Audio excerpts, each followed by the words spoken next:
Salam alaikum az-Zulf Laoun. Bonsoir.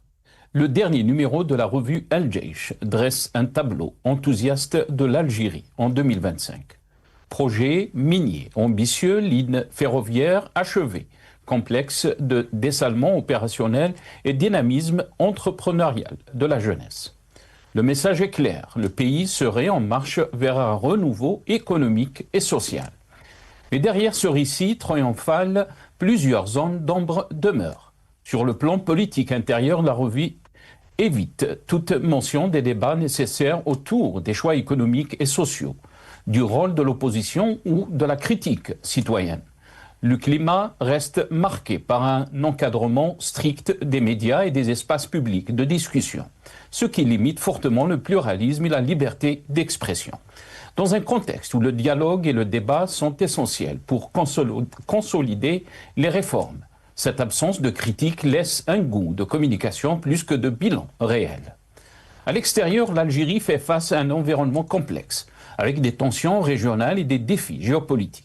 Pourtant, la revue Al-Jaish présente une Algérie sereine et maîtresse de son destin, laissant peu de place aux incertitudes économiques ou aux pressions internationales.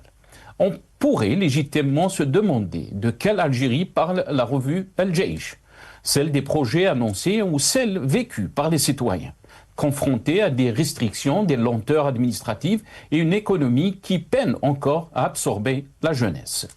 Le rôle de l'armée mis en avant comme garant de la sécurité et de la souveraineté, ainsi que la valorisation des succès diplomatiques, participent à un récit où le symbole prend souvent le pas sur la réalité concrète.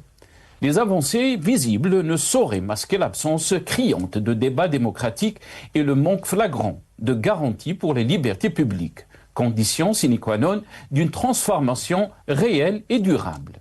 Ainsi, l'édito de la revue Al-Jaish décrit une Algérie en mouvement, mais celle-ci semble davantage exister dans les colonnes de la revue que dans la vie quotidienne du citoyen.